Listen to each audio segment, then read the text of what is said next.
Yo, what's up? Welcome to Kind of Funny Games Daily for Wednesday, November 15th, 2023. I'm one of your hosts, Blessing. Adeoye Jr. Joining me is the Nitro Rifle, Andy Cortez. Good morning, Blessing. Adeoye Jr. Happy 10th anniversary to the PS4.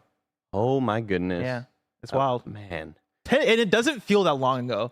That's the crazy thing. Takes me back to closing up shop at Best Buy one night when all the customers are gone and you're just restocking stuff on a Sunday night. And that was the night that it was being revealed.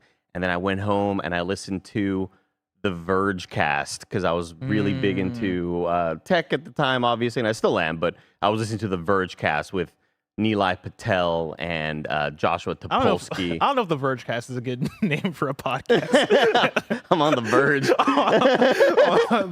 Verge cast. And then I'll never. That's the first time I remember hearing the voice and being introduced to Justin McElroy, because he was working for the brand new Polygon site at the time, and Justin McElroy was getting all mad at everybody on the Verge and being like, "What? It's video games. Why aren't you all excited about like more video games?" And they're like, "Yeah, but they're just video games that look a little bit nicer." And he's like, "Come on, y'all!" Like, man, that night will constantly stay in my head. Yeah. Yeah. See, for me, I think about listening to Podcast Beyond because I'm pretty sure it's weird because it's hard to like track, but I'm pretty sure that was the year I started listening to Beyond because I want to say I started listening because of Last of Us and BioShock Infinite, and those were out the same year, which is also crazy to think about because like Last of Us 1 feels like it came out forever ago, but the PS4 feels like it came out yesterday to me, but they came out the same year.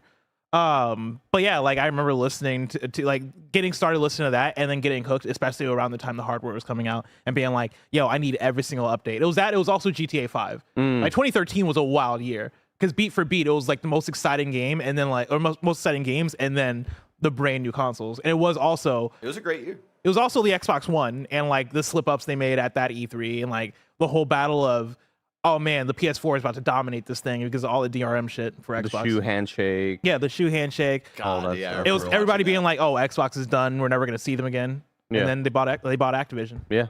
They're doing okay over there. Comes full circle. Last night, Bless, I had one of those. Am I just gonna lay in this bed and play some Steam Deck for an hour and a half or so? And that's exactly what happened because I finally downloaded. It's very, very tough for my phone to understand what I was saying because I would talk to it and I would say, "How long is Chance of Sinar?" And it would think I was saying like Chance, is it like Chance the Rapper? Yeah. And it never ever gave me a good result.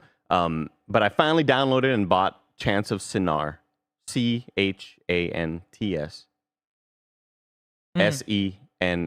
What's funny is that you do say it sounds like you're saying chance though. Yeah, but how else would you pronounce it? Yeah. What's funny is that you were spelling chance. I thought you were trying to spell Sinar, and I was like, "No, you're not close, Andy. You're not close." Like, you're way off. Yeah, because I mean, Barrett, I tried. I was going like, "How long is Chantis?" I was like, on my fifth or sixth attempt, it was just never working out. I was looking up a trailer for it to pull up, which I'm about to do right now, and I looked it up and spelled it as Chance the Rapper. I should have maybe just said Chant of Sinar, and maybe that would have popped up. But it is. I was like so close to immediately texting you, but I know that like you knocked out a little bit earlier than I did, so I didn't want to wake you up. But it is a puzzle game where you're just a dude in a robe, and I've seen Lucy James tweet about this. She's like, "Man, this dude in the robe is cool." And I've heard the Besties podcast talk about this as well.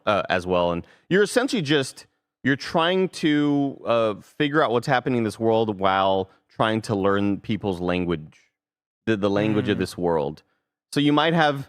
It's like Tunic meets Journey. You'll see, but like the whole point of it is the language, and you'll see some guy be like, he'll point at you, and then he'll like make this thing, and then he'll walk, and then it'll pop up, and you're like, well, maybe that means follow, and maybe that means you, and then you'll see another kid who says like, you found me, and it's like, oh, now you is popping up because I inserted that into what I believe is in the like. I open up my little dictionary and my little glossary that I'm now kind of filling up and assuming, well, maybe this word means door, maybe this word means unlock, and it is immediately kind of mesmerizing. You get kind of just sucked in immediately. This was nominated for a game award, right? Is this like best debut? Games for Impact. That's what it is. Yeah, I've heard people talk about it. I think I want to say I heard Lucy James talk about it. And I've had a couple of people say that like this is my kind of game. And you came in and you like beeline from my desk and you're like, yo, this game changes Sinar. And so now I'm like, fuck, all right, there's another one I got to put on the list to try. Because similar to you last night, I was in bed with my PlayStation Portal, and I was like, all right, like I think I'm gonna keep playing more Sea of Stars because I'm really enjoying Sea of Stars. But like over the weekend, I had a moment where I forgot my PS5 existed because I was playing so much PlayStation Portal, and there came a moment where I was like, okay, I need to charge this thing. Let me charge it by over here, where it's not really convenient to hold it.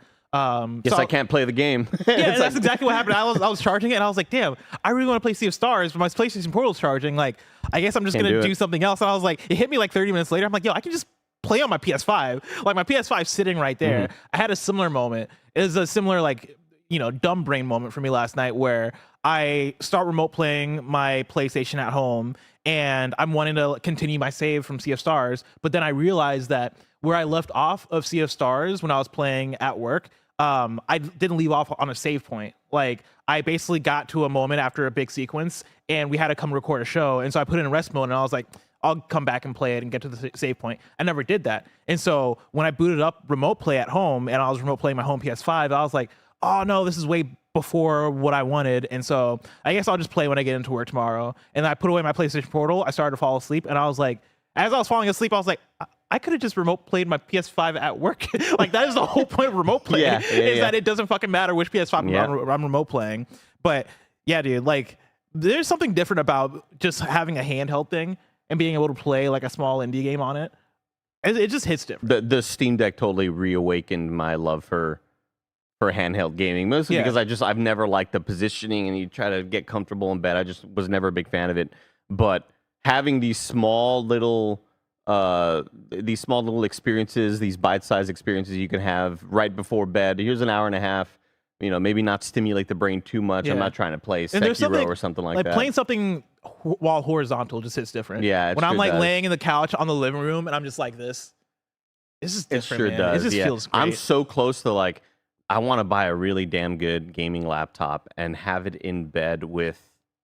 I want to get one of those little cushions that you put over yourself so you can kind of have your rest your keyboard and mouse. Because I want to just play Baldur's Gate at night and just lose myself and suddenly look at the clock and it's 3:30 in the morning. But I want that experience as opposed to like, I'm always sitting at my desk or standing at my desk at home because I uplifted my life. But I really want that sort of in-bed laptop experience.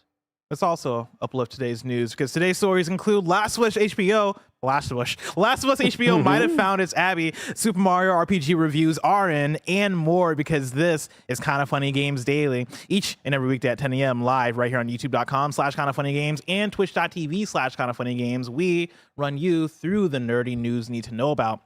If you're watching live, you can correct us when we get stuff wrong by going to kindafunny.com/you're wrong. If you don't want to watch live, you can watch later on youtube.com/kindafunnygames, or you can listen later on podcast services around the globe by searching for Kinda Funny Games Daily. Remember, you can use Epic Creator Code KindaFunny on all Epic Store and Epic in-game purchases like Rocket League and Fortnite to help support the channel. To be a part of the show, head to kindafunny.com/KFGD to write in with your questions, squad ups, and more. And remember, patreon.com/KindaFunny will get you the show ad-free, plus a bevy of bonus content. Housekeeping for you, a new Kinda Funny podcast is up right now, and it's a next-gen podcast takeover. Me, Roger, and Barrett are hosting the show, and we asked you guys to send in voicemails with your dumb stories. Let me tell you, this is a top-tier episode of the Kinda Funny podcast. I never thought I would be able to do it. Like I'm on the KF podcast rarely. And I feel like when I make my appearances, usually it's a skeleton crew in here. Usually it's like, oh snap, all right, Kinda Funny podcast. It's me, Greg, and Tim, and we're just kicking it, having a good time. Right. This is one where I think Roger did the damn thing because he came to us. He was like, guys, I got an idea. I want to do a voicemails episode. I want to like get people to call in and react to what they have to say.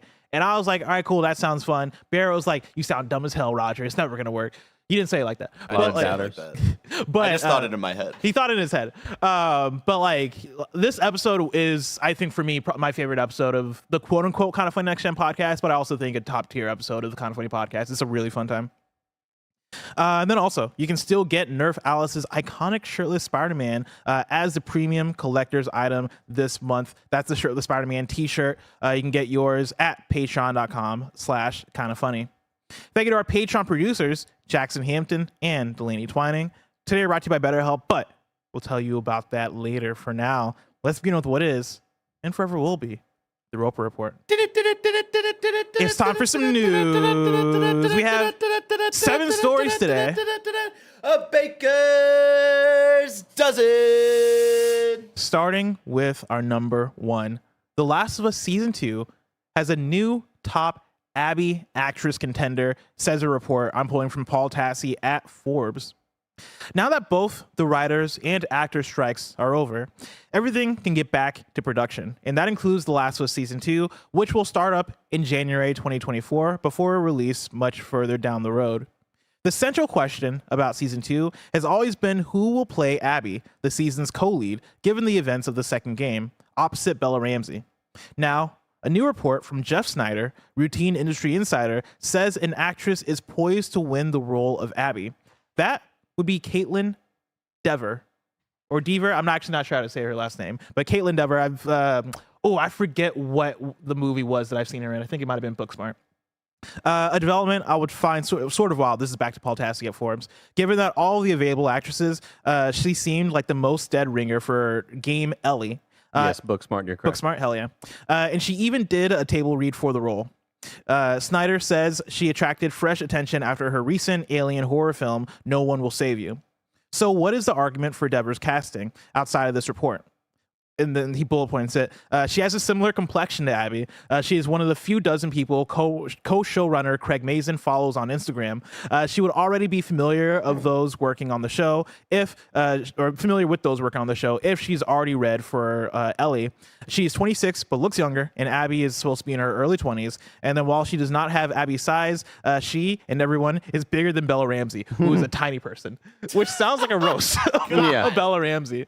But I don't know, like Andy, I don't know how familiar you are with Caitlin Dever, but is this something that is this one that you saw yesterday? Is this one that caught your attention? I'd seen a lot of other reports, like maybe around last year, where other actresses were being named and kind of rumored to have either auditioned or, as what we're seeing here from Paul Tassi's report, Instagram kind of tells all. And there's a lot of moments where people would say, "Oh, Druckmann just followed this person. Craig Mazin just followed this person on Instagram." So there was a lot of like people kind of stirring up rumors. Yeah, I'm not familiar with this person's work, but I am completely, I completely believe in Mazin and Druckmann's ability to cast people for these roles.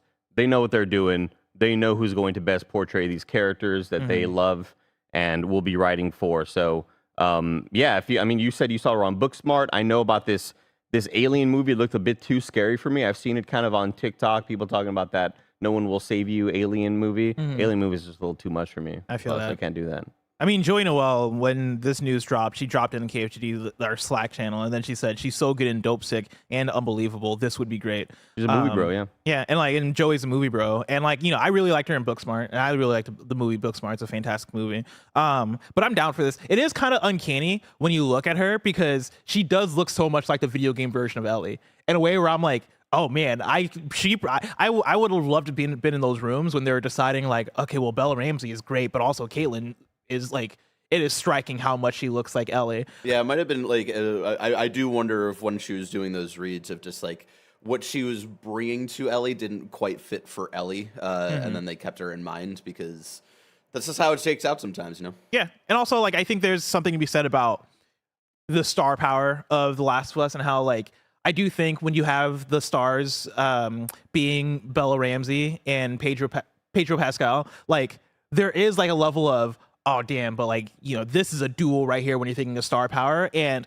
for Abby, right, I was expecting somebody else who has that similar level of, okay, them from X, Y, and Z thing. And I think Caitlin brings that to the table. And also like I'm excited to see her in this kind of role because again, for me being somebody who's only seen her in Booksmart, like she brings more of a like, she doesn't bring an Abby energy to that role. It is more of like a little bit of a goofy, like laid back kind of thing, right? Like she's a bit understated, but here as Abby, you kind of have to be a bit more ruthless and aggressive. That's awesome and exciting because they must have seen something in that audition where she has to maybe conjure up this intensity and this like kind of anger in certain scenes while also kind of having to be this leader in other scenes. I don't know. That's pretty exciting. I mean, we fact. got to bring in the Chris Hemsworth, the nutritionist, and just get this lady jacked up. Yeah. Fun fact: someone reminded me in chat because I did remember that. Or I remembered this from a few years ago. She is a certain character in Uncharted 4: A Thief's End. You can take Really? Yep. Huh. Yep. Interesting.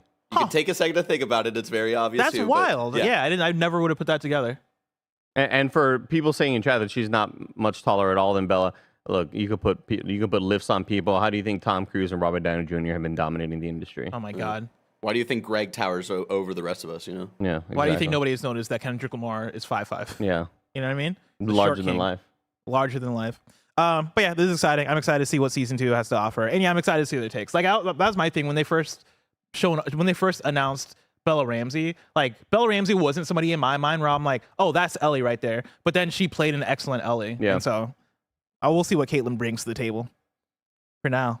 Moving on to story number 2, we got a Super Mario RPG review roundup. Right now on Metacritic, it is sitting at an 83. On OpenCritic, it is sitting at an 85. Tom Marks at IGN gave it an 8 out of 10 and says Super Mario RPG is considered a classic for a reason, and this wonderfully faithful remake makes it easy for anyone who missed it in the SNES era to see why. It's unabashedly odd, reveling in the unexpected, with writing that constantly had me bursting out laughing at jokes I had heard a dozen times before. Its turn-based combat is fairly simple outside of its very clever boss fights, but it's also ultra satisfying to keep your timing string going, even when you're plowing through pushovers. And while the updated graphics are equal parts pretty and sort of unambitious when it comes to interpreting the original style, with some unfortunate menu lag, the new takes on excellent music are truly exceptional. Super Mario RPG already held up pretty well if you didn't mind a bit of dust on its different systems, but now there's no excuse not to see why Mario's most unexpected adventure is still so beloved. Kyle Hilliard at Game Informer gave it an 8.8 out of 10 and says, much of what has changed about Super Mario RPG for the remake, beyond the visuals, is behind the scenes. The pace is brisker, and my hour count, even after beating the big optional boss, came in lower than the average playtime of the original. The game has been tweaked only slightly to add some new mechanics and make the adventure even more welcoming than it already was. The result is an experience that only shows its age slightly and rewards longtime fans and newcomers alike. And then Christian Donlin at Eurogamer gave it a 4 out of 5 and says the game that kicked off Mario's RPG adventures retains its charm in this cheerful remake. You gonna get to this? I want to. Tim's been hyping it up in the office. Like he did his preview earlier.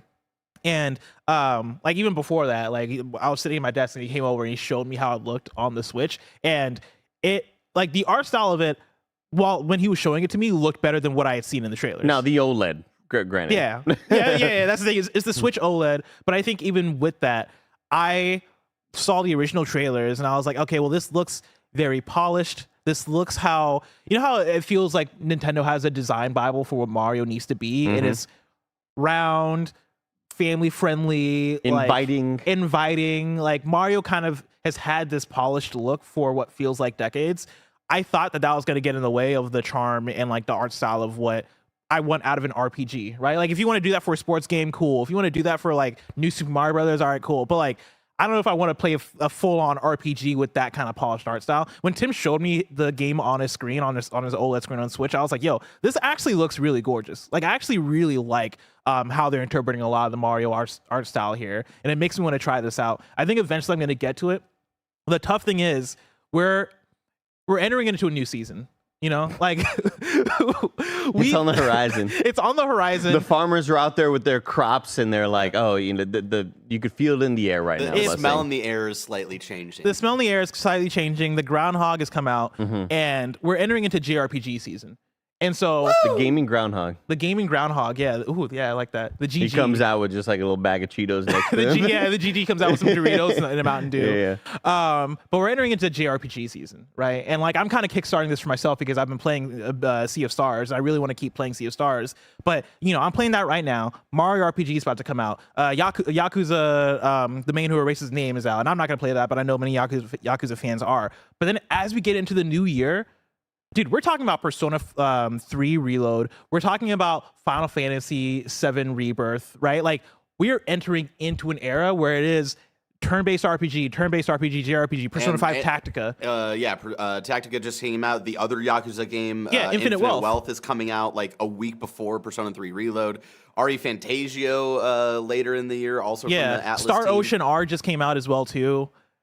And like the tough thing about JRPG season compared to regular review season is that these games are long. They take longer because you have to wait to do stuff. Yeah, like, you know, you got to press a button. It's like, okay, well, I want to hit him, so let me open up a menu that opens up another menu. Usually they're long. Let me heal first real quick. Of story, but but Bear, think about the amount of time you got to wait to hit that attack. But think about the amount of times that you took. Do you like Sea of Stars? You gotta apply that fucking splint on your ankle. Think about the amount of times you took to like beat that boss over and over again for hours. Just takes where you're applying a splint. You're describing Metal Gear Solid 3. I did also want to mention that I got tagged in a tweet with Tim the other day, talking about, remember how we were wondering who the hell is making this video game? Mm-hmm. It is Studio Arte Piazza, and they also worked on a lot of Dragon Quest games on Nintendo handhelds, specifically 4 through 6 on DS and 7 on 3DS. Because we were always wondering who the hell is working on this. Is that a Square Enix team? No, they are not. If they made Dragon, or I guess they just worked on it. They're just like a third-party studio. I'm assuming. I thought we were wondering not Grezzo. We were wondering. No, it is not Grezzo. No. Yeah. But Z's in the name. Art Piazza. Yeah, they work on a lot of Dragon Quest. I'm on their Wikipedia right now. I'm trying to see. And the number one kind of.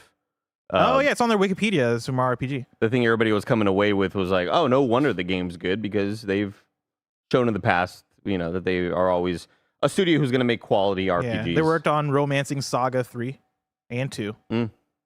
Probably 1. Actually, I don't see 1 on here. That sounds like a book that you buy at CVS that's next to Sparkling Waters. They worked in 2006. They worked on Innocent Life, a futuristic Harvest Moon. Whenever like I bring back the You're Wrong game for like our trivia stuff, where I had to make up like random games, and you guys had to guess which ones are real or not, I'm gonna have a fucking blast. I hope I remember this one. Because like Innocent Life, a futuristic Harvest Moon, like y'all will have no fucking idea. No shot. Dragon Quest V, Arrow of Laputa. They worked on a game called Rikishi, which is a wrestler. He would always sit on people's faces. Yeah, Rikishi was a wild wrestler. Yeah.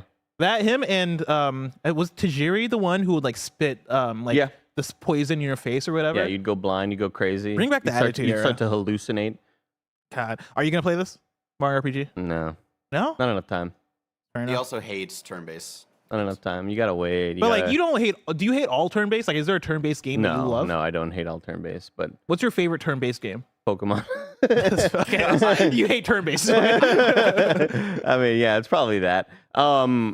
I mean, I know Baldur's Gate isn't the traditional turn-based type game. It's not just turn-based. It's not just two people standing there. You know what I mean? This comes back to like you have to wait your turn to make an action. This comes back to my pitch for the Game Awards, where best action adventure, just combine them into one thing, and then take best RPG and turn it into best turn-based RPG and best action RPG. Because I feel like on the turn-based side, like it's not even just your RPG. I think a Baldur's Gate and a Sea of Stars are more similar than a Sea of Stars and Eliza P.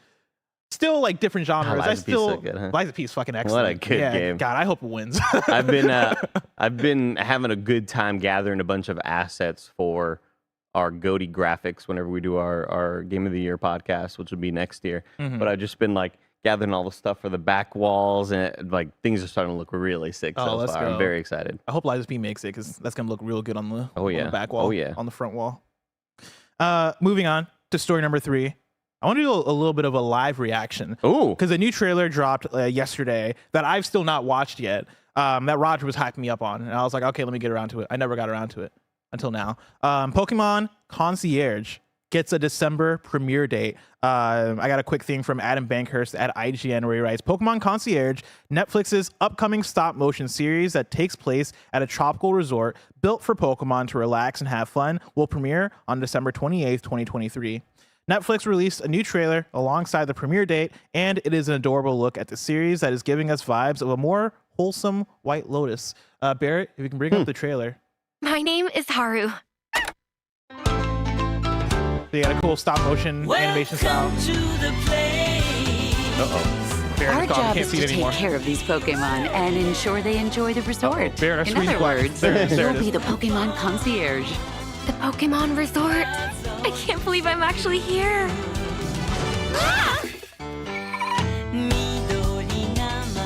This is fun. Wait, Karen Fukuhara. Yeah, From holy the shit. boys. I felt so relaxed. From Callisto Protocol. I want you to make the Pokemon feel the exact same way that you do. Psyduck!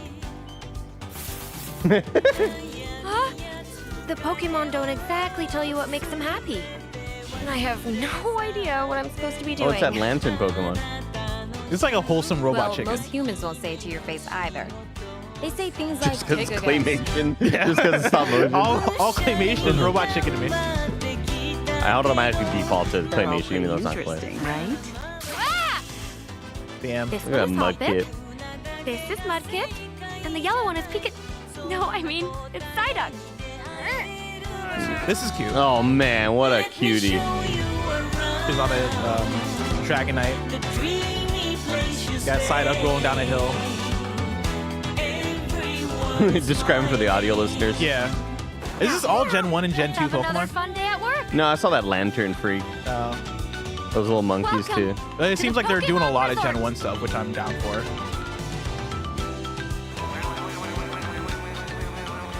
I wonder which Pokemon we'll meet today.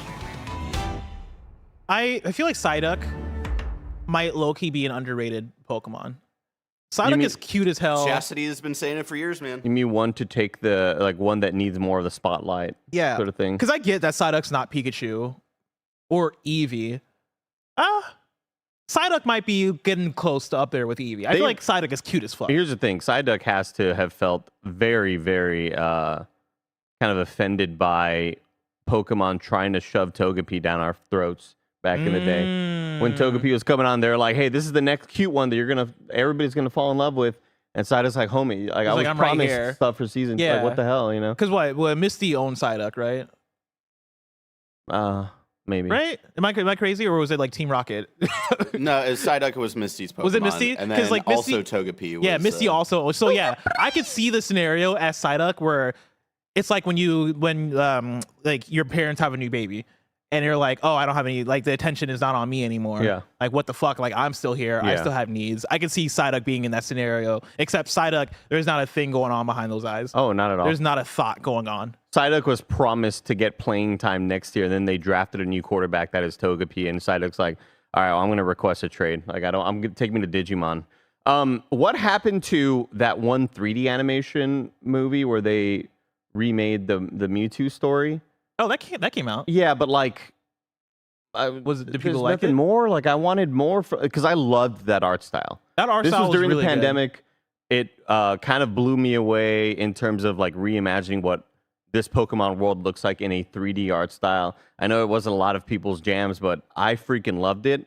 And I had a great time watching that movie, mainly for the visuals. And then I thought we were going to get more from that studio, more from that distribution. And it just kind of went away. And that bummed me out. I will say, Look at this. because yeah, Like, this art style is This came incredible. out? Yeah, Yeah, it came yeah. out like 2 years ago. 3 years ago, Damn. yeah. Was it Yeah, good? it's been out for a while. It was fine, but it was mostly like I just wanted to see it because of how Yeah, the awesome art all this style is very Pokemon good. looked. Yeah, it reminds me of the Lupin the so Third fucking cool. movie that came out a few Oh, years ago. yeah. Remember that one? Absolutely. God, it was so beautiful. There was a tweet. I want to say it was it's from Jess Howard. I think it was from Jess Howard. If not Jess Howard, now you're the one that made this tweet. Okay. Somebody on Twitter was like, if we're doing all this IP stuff anyway, like if we're in this era where everything has to be IP anyway, then yeah, like let's have fun with it. Let's get weird with it. Let's do some weird shit. And I think like this Pokemon Concierge series on Netflix is not what I would have expected out of a big IP like Pokemon, where you already have an anime, you already have the Mewtwo art style, and, like Detective Pikachu and all this other stuff you're doing. It feels like they just keep adding in new ideas and new styles of animation, and I love it. Like This is I think it's so cool. It's the mystery dungeon of Pokemon TV shows. Yeah, where it's like, how did we get here? Yeah, why are we in this genre? Why are okay. we playing pinball right now? I'm down, you yeah. know? But yeah, I'm all about it. Very cool. I'm also all about patreon.com/kindafunny. Over on patreon.com/kindafunny, you can get the show ad free. And speaking of ads, let us tell you about our sponsors. This episode's brought to you by BetterHelp. This time of year can be a lot, and it's natural to feel some sadness or anxiety about it. I can't even count the amount of nights I lose sleep because I just can't stop thinking, and my brain just won't stop talking. Therapy gives you a place to do that so you can get out of your negative thought cycles and find some mental and emotional peace. And it can give you the tools to find more balance in your life so you can keep supporting others without leaving yourself behind. Some of my best friends use BetterHelp and love how helpful it can be for learning positive coping skills and how to set boundaries. It empowers you to be the best version of yourself. It isn't just for those who've experienced major trauma. If you're thinking of starting therapy, give BetterHelp a try. It's entirely online, designed to be convenient, flexible, and suited to your schedule. Just fill out a brief questionnaire to get matched with a licensed therapist and switch therapist anytime for no additional charge. Make your brain your friend with BetterHelp. Visit betterhelp.com/kindafunny today to get 10% off your first month. That's BetterHelp, HELP.com/kindafunny. And we're back with story number 4. Wonder Woman job listing suggests it may be a live service game. Stop this! This is Chris Scullion Stop this! at Video Games Chronicle. Enough! God damn it! Fucking learn a lesson for God's sake! Look around! Read the room! Nobody wants this shit! It's so sinister, and I kind of like it. You know, let the world burn. Yeah, make it live service and make it battle royale too. This is gonna be like fucking 101 Jesus Christ! I don't want a battle pass. I don't want a new fucking little skirt or something. But like, what if you can like unlock different color whips? You know, or lassos. Sorry, so it's a lasso of truth. Yeah. I mean, I'll be playing it on PC. I'll get the mod that lets me do that. What if you can get a green lasso once you hit level 5, but once you hit level 10, red lasso? What if I take the retail disc and throw it at your fucking neck right now? You know, you're not gonna get a disc. It's gonna be digital only. You're right. You know You're totally this. You know this. Again, this is Chris Scullion at VGC. A new job listing for the upcoming Wonder Woman game suggests it may have a live service element. As spotted by WCCF Tech, the new job ad is for, quote, lead software engineer gameplay at Monolith Productions and makes it clear that the role will involve working on the Wonder Woman game. Quote, join the Wonder Woman team and help bring an iconic DC superhero to life, the listing reads. While the job requirement lists the typical experience expected from an applicant looking to work on AAA games, one of the qualities in the nice to haves section refers to live services. Specifically, the listing says applicants may have the edge if they have experience helping maintain a live software product or game. Although it doesn't conclusively confirm that Wonder Woman will have a live service component, were to do so, it wouldn't be a great surprise. It would also line up with the comments made last week by Warner Brothers Discovery CEO David Zaslav, who said the company was focused on turning its biggest gaming franchises into live service games. David Zaslav, please take a fucking shuttle to the moon and never come back. Stop. You have never touched a controller in your goddamn life. You don't care about video games. Thank What's you. going on? Greg Miller's here. What's he Go. doing? Go. Oh, you're Go. shooing me to leave. Go. Oh, God. Greg Miller Are shooing away you blessing. fucking kidding me? Are you fucking kidding me? You're going to show this Wonder Woman trailer. You're going to get us all hot and bothered. Tell us we're finally getting a DC superhero fucking video game after all they want to do is play fucking bad guys forever. And then you're going to put up a job posting about goddamn live service motherfucking bullshit. Did you not learn your lesson with the fucking Suicide Squad, WB? Shut the fuck up.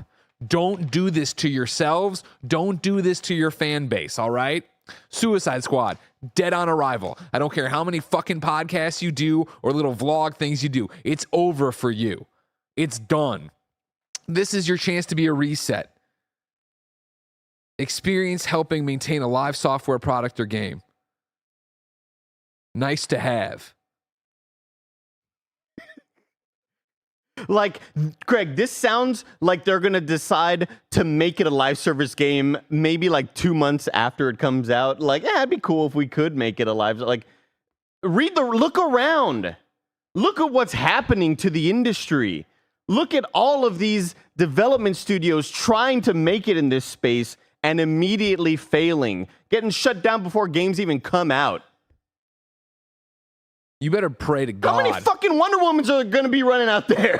The multiverse of Wonder Woman. You better pray to God, Monolith audience, anyone who's ever been touched by DC Comics that this, maintain a live service product or game is just patches for things we've broken.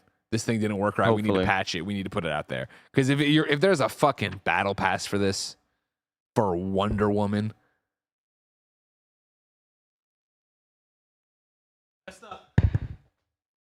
Greg Miller exits the building, everybody. While this is going on, they did premiere more Suicide Squad gameplay. That's yeah. Oh, that's the homie. Yeah. Green Lantern. I was really hoping to see how long it was going to take for you to say something. I was honestly, I was gonna try to say his actual name, but I was like, I don't know any of the Green Lantern names. There's like 15 of those motherfuckers. I know there's there's Jon Stewart because the Daily Show. Yeah. Yes, I believe that is John Madden. Jon Stewart. Yeah. I was gonna say John Diggle to make fun of Samoa Joe's. Yeah, I thought. Samoa Joe's King Shark. Oh, you're right. He Yeah. was. He is King Shark. I forgot about that. Or we called him right before he was allowed to talk about it or something. And then they announced it. We're like, oh, that's what he was talking about. Here's my thing with the Wonder Woman news, because somebody was in chat being a troll and saying blessings jumping to conclusions as if I wrote the article. I'm just here to relay the news, and I was gonna start this saying hey, Hope this isn't true. maybe this isn't not even that this isn't true. Maybe this is them future proofing for a future game.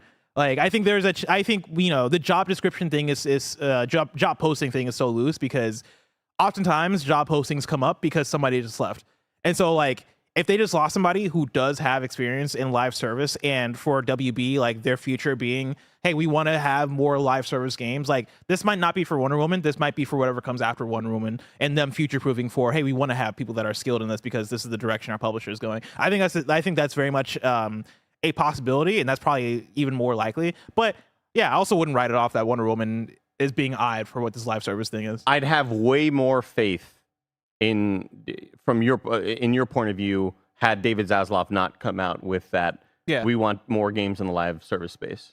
I'd have way more faith that the Wonder Woman game is going to be a single player standalone campaign story game, as opposed to a live action something where you're leveling up your character a whole bunch. And my Wonder Woman has this hat that I bought in the store. Well, mine has this cool pocket watch or whatever.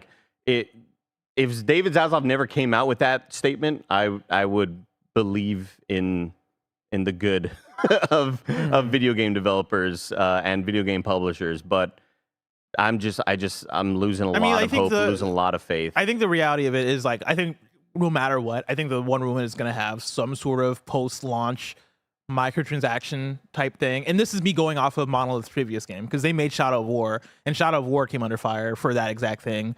So I wouldn't doubt in a world where, David Zaslav just came out and was like, hey, we want to do this. We want to focus more on live service stuff.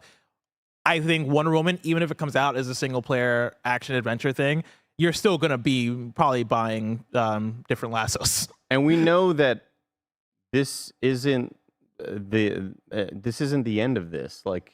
We aren't reaching the tail end of this publisher trying to innovate in that space, or not necessarily even innovate, but trying to kind of make more titles in that space. And all it's gonna lead to is just more layoffs. And that's the part that is so fucking predictable and so despicable that they're still trying to go into this space that has not had much success at all this year.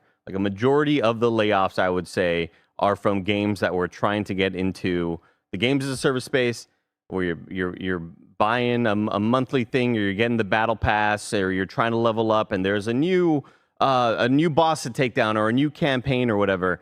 And we've seen what results. We've seen the results of this before. We know what's going to happen, and it's going to be 3 months after this game, after Suicide Squad comes out. You're going to hear about 80 employees at wherever have been laid off, 90 employees here. It's just it's not hard to make the right decision. I thought everything was turning around. I thought the industry was turning around when Respawn decided to make Jedi Fallen Order and had massive success. I thought that was the turning point. I thought that was the industry learning and saying holy shit, you can have success if you make a really sick ass single player game. And then we somehow reverted back to this same bullshit. I think as we like for where we're at right now, as we've gotten all these layoffs, as we've gotten a lot of games that are usually successful in the space come through and like start to drop in those numbers, as we've gotten like Destiny, right, and like Destiny 2 kind of under delivering for at least what their projections on it were going to be. I think we are going to see some people turn and go, oh shit, like right the ship, like we can't do, because even 2 days ago we had the story about Remedy and how they're working on their free-to-play thing. And I know Remedy's a different beast because they are independent, but they're publishing that game via Epic. Like, that was an example of them, and they said this in their thing. Hey, we looked at the landscape. We looked at what free-to-play is right now. Actually, we're not going to make this free-to-play game. We're going to work on a premium co-op title instead. That's what we're going to turn this into. There's been talk about, like, the PlayStation stuff and them, like, delaying half of their games or service games that are slated to post their FY25. I think that is also a reaction to, hey, if we're going to do this, we got to make sure we do it right. And also, hey, let's maybe take our time with this a bit more. I think that's a good sign. I think that allows them to read the room once they put out a Helldivers 2, once they put out a Concord or Marathon, and then go, hey, is this strategy working? No? Okay, let's go back. I think you're going to I think we're already seeing failures in that realm, as like we've also talked about so many games shutting down between Rumbleverse. I know Multiverses didn't technically launch in 1.0, but Multiverses going away and then maybe coming back. And the list of Knockout City, the list of games that have shut down over the last couple of years. I think there's been enough of those where there's going to, like, everybody who's making a live service thing right now is at a fork in the road of, hey, continue and stay the course because we're already far along and we gotta keep doing this thing, or fuck, everything's tumbling down right now. Let's shift our plans and actually work on something that is either single player or premium, or not chasing after the trends. Because I think chasing after the trends is where you're seeing the failure off of all these things. Yeah. And like when chasing the trends stops being feasible, when it stops being profitable, you got to find a new trend to chase, or you got to like fall back and go, hey, what can we make that actually works, and what can we make that people actually want? And so, and talented devs get laid off, and the people making the decisions still keep raking in that dough. I was gonna look up, because you bringing up Remedy also reminded me of, like, oh yeah, Crossfire X, and I'd kind of forgotten that game got shut down, and then I bring up the wiki and immediately I read Crossfire X in the past tense, by the way, was a first person. And I'm like, shit, never mind. Yeah, that got shut down in February of this year. One of those Remedy projects that well, they made the single player. I think somebody else made like the actual like multiplayer component of No, it was Remedy. Was it Remedy that made Crossfire X in totality? That's they insane. did. They were working on the single player as well, which was, I believe, just called like Crossfire or something like that. I'm seeing Smilegate Entertainment. Because I thought Crossfire, it was a whole like partnership. Yeah. Oh, Remedy worked on the game's 2 single player campaigns, which are also available on Crossfire HD. Which received generally negative reviews. Yeah, because I remember Mike critics. talking about it, man, like this. This is not good. Yeah, he said it stunk. Yeah, but yeah, and like that's why I'm glad, because Remedy, we look at Remedy, we're like Alan Wake, Control, like well, maybe not Quantum Break as much, but like we look at Remedy and we're like, this is a fucking great studio, and like 0 L's. They have taken L's, right? I think it's those L's that allow them to go, all right, cool. Let's pace ourselves because we have the luxury to do so, because overall, we're independent. Obviously, we have our partners that we're working with, and we have to abide by what Epic wants out of this project. But, I think they do a good job of reassessing and trying to figure out what is actually working and what is not working. So I think when they partner with that studio and make a Crossfire single player that sucks, they then go, all right, let's try to not to do that again. But that's the one for them also. Like that's what I always saw these projects being as. That's sure. That's this the is one going to make us money. That's the one to bring in money to help us fund the thing that we want to make. Yeah. Moving on, we're going to keep talking about video game numbers with story number 5. Spider-Man 2 and Mario Brothers Wonder topped the U.S. game sales in October. This is Tom Ivan at VGC. Marvel Spider-Man 2 was the best-selling game in the US in October, while PS5 was once again the leading console platform. Sony's PS5 exclusive claimed the top spot on the monthly software sales charts ahead of Nintendo's Super Mario Bros. Wonder, which was released on the same day for Switch. According to Circana, formerly known as the NPD Group, analyst Matt Piscatella, Spider-Man 2 is the 4th best-selling game of 2023 year-to-date, based on its launch month dollar sales, which exceeded those of September 2018's Spider-Man by a double-digit percentage. Wowee. While Mario Brothers Wonder charted at number 2, this was based on the game's physical sales alone, as Nintendo doesn't provide digital sales data. I got the top 10 for you that I'm reading off of gamesindustry.biz. At number 10 for the month of October, you got Hogwarts Legacy somehow. Still hanging in there. Oh, wow. Yeah. At number 9. I mean, you got to assume with Black Friday, that's going to keep on popping up. Oh, dude, too. yeah. I mean, it also just came to Switch.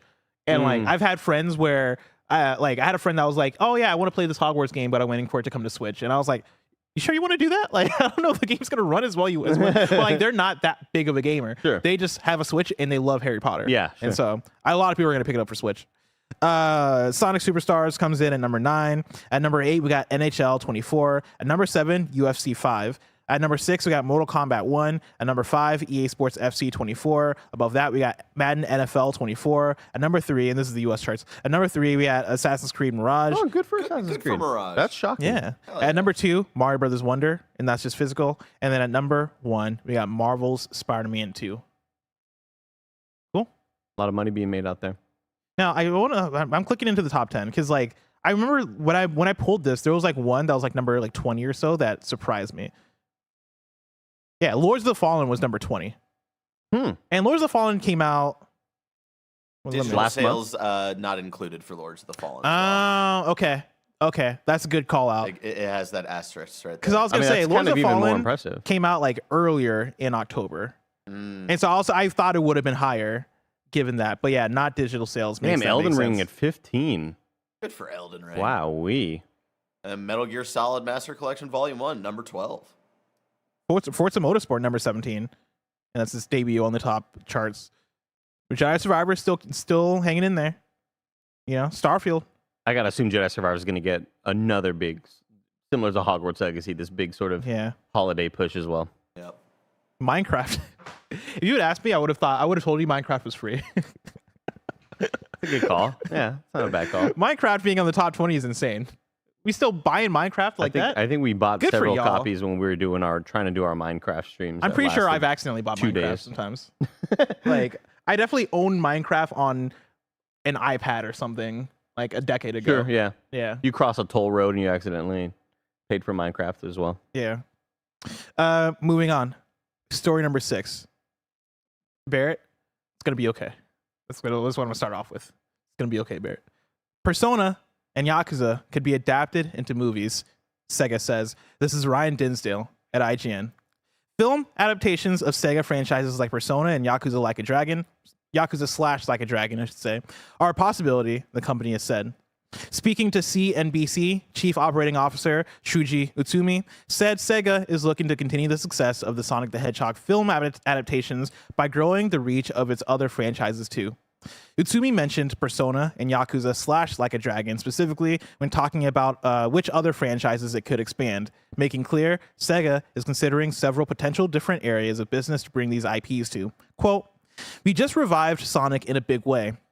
Not only, I'm going to stop him there and say Sonic was never fucking dead, Sega. All right, you can't revive him. Somehow they did, Sonic has because returned. They killed him, remember? It's not. No, they tortured him. They kidnapped Spoilers, dude. Jeez. him. Well, the Sonic Forces. Nobody's going to play through Sonic Forces. I played. No, I'm talking about the murder mystery where they Oh, killed you're Sonic. right. They did kill Sonic. Yeah. The death of Sonic Yeah. J. Hedgehog. Sonic's been through it, man. Was that this year or was that a game last year? That was this year. Damn. Damn. Did I? Oh man, should I have put that in my Game Awards nominations? Best narrative.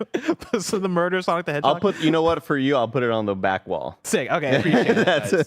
Fuck dude. There's just a great image of just Sonic laying down dead. So, Yeah. there you go. In the Yamcha pose. We just revived Sonic in a big way, not only through games, but also movies and TV shows. And actually, Sonic is in Roblox too, Utsumi said. I like that statement. And actually, Roblox too. Have you seen that? Yeah, you heard this Roblox game? Sonic's in it now. And we're working closely now with Lego. So Sonic is reviving. Again, it was never dead. It's always On been the here. third day, he rose again. You made Sonic Mania in 2017. Sonic's alive Ascended and into well. heaven and is seated at the right hand of the Father. We have other major IPs, and I cannot say too much about it, but we are thinking of reviving other classical Sega IPs too. Right now, there are 2 big IPs other than Sonic. One is Persona, and also our Yakuza titles. Yakuza is really unique, but that big one is also coming next year too. But also, as I say, we are trying to be in a lot of different kinds of business areas, like Roblox. movies. What's that big one? They're Infinite Wealth. The big Yakuza game is coming.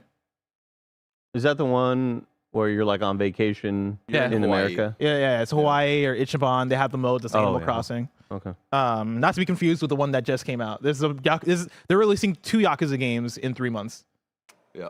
And they just released one at the top of the year, The too. same with Persona games. Tactica and now Reload coming out in 3 months. And good for them. I may put it in my Game of the Year list, even though I'll never play it, just because the other night, Ray Narvaez sent me a raid, and he was like, we were all just crying playing Yakuza. Oh, yeah. We're all just full of tears in our eyes. And I was like, wow, good for The you. thing I man. keep seeing from Yakuza is screenshots of people doing like, I don't know what it is. It might be a dating minigame or an escort thing, but it's like live action women. Oh, Is like the thing I keep seeing the pop up graphics with are people that sharing. good. And I'm like, what is this game anymore? You know, what's going on here? Mhm. The last thing he says is all these IPs can be somewhere else other than games soon. Here's what I'll say, Barrett. That's going to upset you, but it's a dose of reality for you, for me, for Persona fans everywhere. It's going to be live action. No, I know that. Yeah. That's the thing. And that's the, like, no matter what it is, I think Persona in movie form just wouldn't work. Like, they've tried it in anime, and even in anime, where you can have multiple episodes and, like, build out all this stuff. Like, they're not great. Like, the Persona 4 anime was actually, like, probably the best adaptation, but that's only because they got really weird and, like, goofy and shit.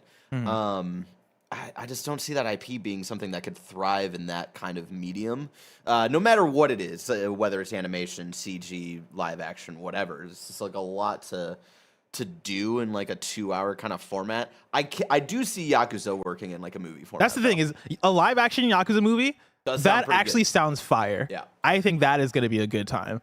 The Persona movie I think is going to give us the energy of like either a Death Note movie, It'll be live like action, it'll be that, or it'll be or like the it could be Full One Metal. Piece. I think it would be really difficult to pull off the silly segments that Yakuza loves bringing in live action. I think That's fair. I think if it was It a would cinematic be a lot movie, of trimming the fun stuff, and it would just be focusing on the drama. but I mean, and so much of the spirit is also in the fun stuff, which is Yeah. why I think that like, hey, screw live action, let's do similar to what's that new? Oh my god, it's number 1 on the Netflix list right now. The Blue-Eyed Samurai. Yeah. Like, if we were to see any sort of game franchise take that art style and try to make a big hit of itself on Netflix or on one of these streaming sites, then especially for something like Yakuza, you don't have to omit your silly side. I think you involve that and it makes sense, but live action, some things just don't translate, you know? And Interesting. the thing with Persona is like half of that game is you building your social links with people, you building the friendships and bonds with the rest of like your party members or other people in like whichever town that you. And there's just like no way to do that. But I in think another that's the stuff medium. that gets skipped over. I think No, that I know, and that's why it's not going to be good. yeah, and I agree. Like I think I think they're gonna try and make it happen because Persona is a profitable IP, and like what happens with very popular, very profitable IP is you go, what are all the other ways that we can do this? You know, I think them seeing all the How success. can we make more money? Yeah, I think them seeing all the success off of Sonic makes them go, well, our 2 other biggest franchises are Like a Dragon and Yakuza, so naturally we're going to take this to film form. Sonic was live action, and honestly, you know, Sonic is a pretty good live action movie. Not my favorite. Like, I think I think the movies are strong, like 7s out of 10. Maybe Sonic 2, I would maybe put at an 8 out of 10. I was gonna say you can already go watch the movie right now on YouTube from Yakuza. It's from MK Ice and Fire, who Oh, hell puts yeah. all the cutscenes together. But like, I think the thing with Sonic is that if you ask me about 2D Sonic or like not even 2D Sonic, if you just asked me about Sonic the Hedgehog, the video games, and went, hey, they're gonna make this into a live action movie, I'd be like, how the fuck are they gonna do that? Like, what do you do? And they figured it out. It's not, again, my favorite adaptation. I think that's probably the what could happen with a Persona. I think maybe they could figure it out. They adapt the story, they adapt whatever metaverse, or maybe they do an original thing, but like, it's gonna be that. They're gonna find a live action way to do it, and it's either gonna be decent or bad. Yakuza, I'm more on the side of, I think Yakuza is a bit easier than we're giving it credit for, just for the idea of that art style for Yakuza is more on the more realistic side. Like in Yakuza, the games do have a goofy energy, but like they do it all within that same sort of realistic art style, and I think you could pull that off in live action. I think it could be one scene. It is like an action thing where somebody gets into a street brawl, and then the next scene they go into an arcade and some goofy shit happens. All right, next scene, crime drama. The scene after that, hey, we're going bowling. Like, I think you could do dumb shit like that to make it work. I envision it like an Edgar Wright film. You know, like, hey, make it fun action, quick, like give it style, but also like, yeah, inject the drama in there. I think that could work, and I think that could actually be a really good movie. I think the Persona movie is a task. And I think it's going to be weird. I think it's going to be off. I don't think it's going to give us all the same feelings that we get out of a Persona. But I also think that I was like, that's already forgone. Like, I think we got to throw that idea out the window and just take it for whatever it's going to be. Let's move on with our final news story. Story number 7. CD Projekt is working on a mod editor for The Witcher 3 Wild Hunt. This is Tom Ivan at Video Games Chronicle. CD Projekt has announced that it's working on an official mod editor for The Witcher 3 Wild Hunt. The mod editor, which is in development for the PC version of the game only, is expected to launch next year. Quote, we're thrilled to announce that we're working on a mod editor for The Witcher 3 Wild Hunt. How many times can I say mod editor? CD Projekt said. It'll allow you to create your own experiences in the game by making something completely new or editing existing quests and content. We're planning on releasing it for free in 2024. I look at you, and for some reason, I think you're like the biggest Witcher person, but I feel like we've had this talk before, and you've not played The Witcher 3. Yeah, I've only played like maybe 6 hours of it because it just came out at a really bad time when the re-release happened. So I have it on PS5 and PC, but yeah, it came out kind of when I was like back home, and I was trying to stream it from back home, but it just wasn't a great experience. One day, I've always said that The Witcher 3 was I'm abandoned on an island game. Like, that's going to be the game that I hope to play for the rest of time because I know just how big it is. But I mean, I feel like I dig it. I mean, after the 6 hours that I played, I was like, ooh, I'm getting really, really into this. And then something else came out, and I never got back to it. Yeah, I don't know why you give me big Witcher 3 fan energy. Dragon Age, possibly, you know, but medieval type things, making decisions. He also just looks a lot like Henry people. Cavill, you know? I do look like Henry Cavill. A lot of people say that. You guys are like twins, yeah. Old Hank. But cool. This is good news for people who play on PC. This almost feels like, man, I would have loved to see this like years and years ago. This feels like so far out, like far after the release of the game to add something like this. But it's still cool to see support for a game that is, 8 years old? Because the original came out in 2015. Yeah, it's interesting to see, like, when I first saw this news story pop up, I just assumed it was going to be, hey, we're going to let you, tweak visuals and, replace 3D models with whatever other 3D models. But the fact that CD Projekt Red is working on something to help you make new or edit existing quests, I think is like really cool and shocking. Yeah. Give this to me for Cyberpunk. I want to see what people will do with Cyberpunk. Yeah. We have breaking news before we move on. This was a tweet from Larian Studios. Xbox players, we hear you're looking for more news on Baldur's Gate 3. The game is on track for a December release. We'll see you at the Game Awards for the world premiere of the exact release date. How much money do you want to bet that the exact release date is out now? Yeah. Oh, 100%. of course. Yeah. You wouldn't tease anything like that unless you were super confident in it. I think that'd be so sick. Well, Game Awards is only a couple weeks away, but a couple of weeks is just so far away. If I want to know what's coming out to mom and grop shops today, where would I look? The official list of upcoming software across each and every... Actually, let me read it as Alan Wake. The official list of upcoming software across each and every platform as listed by the KindaFunny Games Daily show hosts each and every day. I can't do this, Alan Wake. Yeah. Yeah. Out today, we got American Arcadia for PC, Teardown for PS5 and Xbox Series X. That's one that I've been wanting to try forever. That's like the game where it's like a voxel-based game with a lot of destruction where you're doing heists. I saw a trailer for that, I swear to God, like 5 years ago or something. That was one of those, check out my game, I'm a dev on Twitter type games. Yeah. And it looked really cool, so maybe I'll check that out. The Last Faith for PS5, Xbox Series X, PS4, Xbox One, Switch, and PC. Ascent of Ashes, Early Access for PC. And then Nahul Books, Dungeon Master for PC. New dates for you. Dungeon Drafters console version launches March 14th, 2024 on Xbox, PlayStation, and Switch. And then The Thaumaturge delayed to February 20th on PC. Gonna Google. Y'all just be making up game names, man. I think it's thaumaturg. No. Thaumaturg? Yeah, thaumaturgy is a word, but I just assumed that's how it was spelled. Thaumaturg. Did they like do the thing where they like flip through a dictionary, paused on a page, and then pointed to a random word, and we're naming our game that?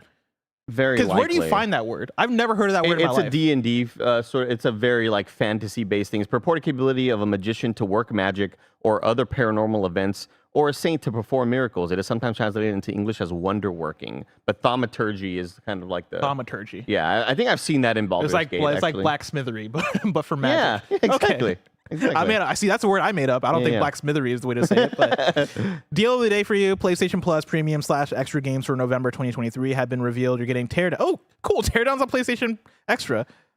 Too bad I don't have it anymore. Oh. I just have the bottom tier. Dragon's Dogma: Dark Arisen, Mobile Suit Gundam Extreme versus Maxi Boost On, Dead Island Riptide, Superliminal. Hell yeah! Ayuden Chronicle Rising, Nobunaga's Ambition Taishi, Alternate Jake Hunter. Daedalus Daedalus the We're gonna Awakening. go hunt some Jakes. Yo, Jake's out there. We gotta go fucking Jake get needs him. to go down. Yeah, this is all one title. Alternate Jake Hunter, Daedalus the Awakening of Golden Jazz. No shot. That doesn't even sound. Let me copy and paste that into Google because Is that doesn't someone- sound real. Someone trolling you? What's going on? No, yeah, that's the whole name. Barrett, can we get footage of alternate Jake Hunter, Daedalus the Awakening? You're gonna need to give me a minute. Sorry. Yeah, it's all good. I'll drop the title and assets for you so you can copy and paste it. River City Melee Mach. Match? Well, I mean, was it with a H or a? It's MACH. That's Mach, like It's Mach like Mach 5. 12, but like I've never seen Mach without a number next to it. River City You know Melee what I mean? Mach, and it's 2 exclamation points too, which worries me. I just assumed you were really excited, so you typed that in like you were stoked about it. Oh yeah, that's the exact name. Yeah, River City Melee Mach. Cool. Grandia, up. Right now, Barrett's showing footage of alternate Jake Hunter, Daedalus the Awakening of Golden Jazz. Hey, my name is Jake. I mean, kind of cool, kind of a cool art style. We gotta hunt the alternate Jake. You're talking to NPCs. It might be a visual novel. I'm getting visual novel Yeah. vibes. I'm not seeing one thing of gameplay. There's also a fast forward button, so this is for sure a visual novel. I love this photograph in the background. This is a really good art style. Changed into put little Photoshop filter put on that. We got Jet Moto, Klonoa Fantasy Reverie series, and then Parappa the Rapper 2. Now it's time for KindaFunny.com/you're wrong, where you write in, let us know what we got wrong as we got it wrong, so we can correct it for those watching later on YouTube and listening later on podcast services around the globe. I don't do it there. All right, Greg did not delete the ones from yesterday, and so we'll skip through all the grateful stuff. I guess maybe he did, but this person wrote in with the grateful thing late. Grateful.